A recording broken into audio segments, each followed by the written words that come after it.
Hey guys, another exciting chapter in the life of Joe Goes Back to Work.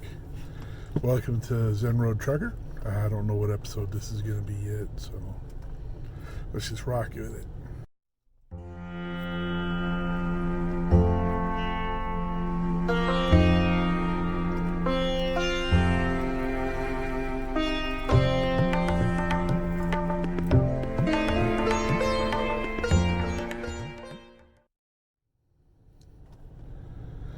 I'm sitting here at Abingdon, Virginia's DMV.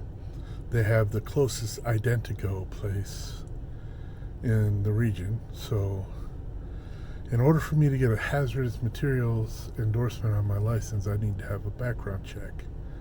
And it turns out that the same place that does the hazardous material endorsement background check also does the Transportation Workers Identification Card, which allows you to get into all the ports and military bases around the country without, big deal.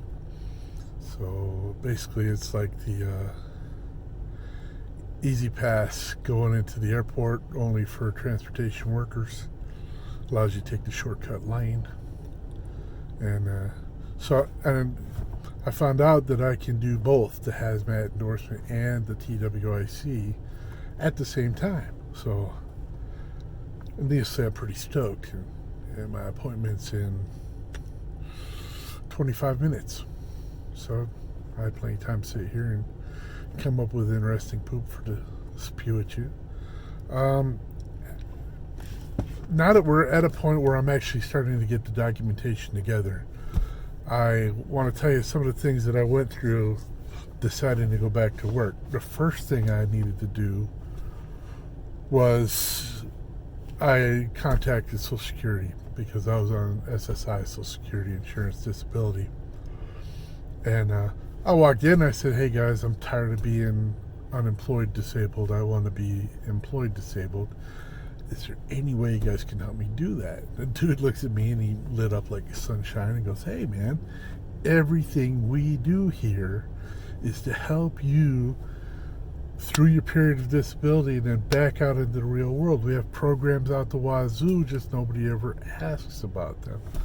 So he gave me some paperwork. I studied it. I went back and I talked to him, and he set me up with the Sullivan County Vocational Rehab. Actually, I think it's the state of Tennessee Vocational Rehab. Just happened to be in Sullivan County where I live here in Tennessee. And so I went in and I met with them, and I told them kind of what my disability was, what I was looking at doing. I had already tried several things like Uber driving, found out that while I do have persistent vertigo left over from the brain injuries and surgeries and stuff, that I can drive and function as a driver and as a, moderate amount of physical activity in and out of the truck, securing some loads and stuff if need be. I can do this job. What can you do for me to help me achieve that goal? And they said, well, we work with certain schools in the area. Well, I already knew what school I wanted to go to because a good friend of mine, Taylor Barker, and another one, Maurice Butler, both taught at that school, and we're musicians together, and we just kind of all share ideas and stuff. And they had set me up with that school. And so when I told them that that's the school I wanted to go to, everything went smooth like butter. So I said, okay, great. Well, I already had a CDL. I probably just need a little short refresher course to get my CDL back. I can get back on the road. Well, all well and good. They set me up for that. I, being the 6P kind of person, proper planning prevents piss poor performance, made sure that I called around to all these trucking companies, not for employment, but for what they required as a returning driver after 20 years absence. I said, I'm currently scheduled for a 1-week refresher course. And they go, well, no, that's not going to be good enough. You're going to need the 160-hour class before anybody looks at you. And I talked to probably 15 in all carriers. Those are the people who carry cargo and they hire drivers to do the driving. They're called carriers. And I knew at that point that I needed to change. And I had already decided what I wanted to do as a driver, that I wanted to drive into Canada, that I wanted to do the Northeast and international stuff. And I speak several languages. I'm an excellent driver. I'm from upstate New York, Canada, and I'm familiar with all the areas.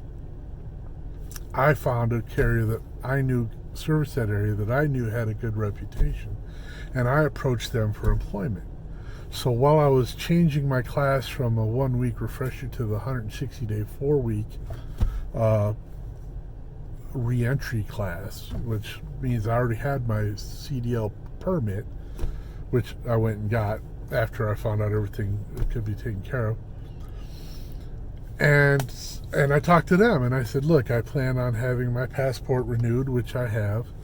I plan on getting my fast card, which is another thing I'll talk to you about at another time, because I have an appointment in Detroit in September to go get my fast card. I said I'll have my TWIC and I'll have my hazmat endorsement, which are things they required. And the recruiter, Courtney, she lit up. She was like, wow, we want you. She sent me a letter and an email stating that you'd hire me after completion of the class. She said you will have to ride with a mentor, and I fully expected that. I mean, you don't go to a driver after no experience for so long, a carrier with no experience so long, without having to ride with a guy or drive with a guy or a girl, whoever the mentor happens to be, for a couple of weeks, just learn how the company does it, where they go, what they do, how they handle their paperwork, things of that nature. I knew I was going to have to team drive, but not really with a mentor. So I was excited about that. I said, great, more learning I get, the happier I am. All right, so that's all squared away. Now I'm in class. This is the beginning of my third week, second day of my third week. It's a Tuesday. I had Lisa call and set up an appointment for this. And as I was setting up this appointment, I realized I already had a TWIC appointment at the end of the month. So I called up here and I talked to fantastic Becky, and she informed me that I could do both at this appointment. So it's saving me a trip to Abingdon, which, while it's a beautiful trip, it's long. It's, it's a good 45 miles up here from where I am. And so it all works out great. And so get ready to go in and take care of that. And just like everything else with the government, as long as you have what you need, IDs and birth certificates and things of that nature, everything just goes smoothly. As long as you weren't convicted of a felony and you aren't like on the no-fly list with TSA and I don't know, various and sundry other garbage that you could possibly get involved in. I don't cook meth in the trunk of my car. I don't have bound children in my basement. None of that. Honestly, I do not. I love children, but not in that weird way that sends you to prison, if you know what I mean.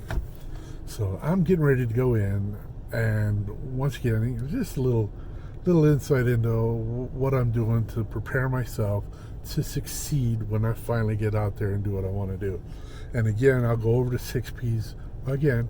Proper planning prevents piss poor performance. All right, so make sure that if you're going to go do something, make sure you look into it, you study it, you accumulate all the things you need to do to succeed to do that, so that when it comes time for you to do that performance, when it comes time for you to step up and do the job, you have exactly what it takes to succeed, that you aren't the one holding yourself back. And it is really easy to shoot yourself in the foot and hamstring yourself. So make sure, know what you want to do, find out what you have to do that, and then put everything together, get all the pieces together, and you will succeed. If you don't, it's not your fault, it's beyond your control. And I think I'm going to end it on that. If you like what you see, like, subscribe, follow me around. I've got a long journey ahead of me. Some really cool stuff I'm going to see. A lot of cool things that I think. I have a lot of dumbass stuff that goes through my mind that I'll share with you. It's a strange and scary place in here.